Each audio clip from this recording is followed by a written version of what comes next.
Welcome to T2B live. మా T2B live channel ని subscribe చేయండి. లేటెస్ట్ అప్డేట్స్ కోసం బెల్ ఐకాన్ ని ప్రెస్ చేయండి. ఏ చిన్న అప్డేట్స్ ని మిస్ కాకండి.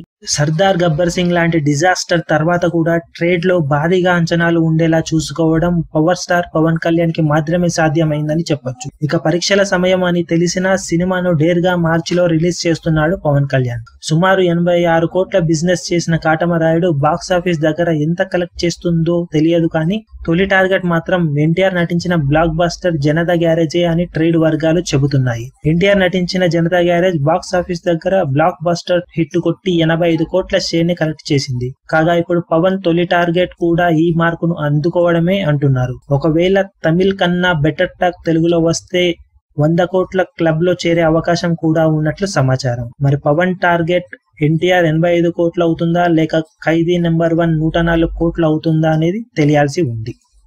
మరిన్ని లేటెస్ట్ అప్డేట్స్ కోసం T2B లైవ్ ని సబ్స్క్రైబ్ చేయండి. వీలైతే లైక్ చేయండి, కుదిరితే షేర్ చేయండి.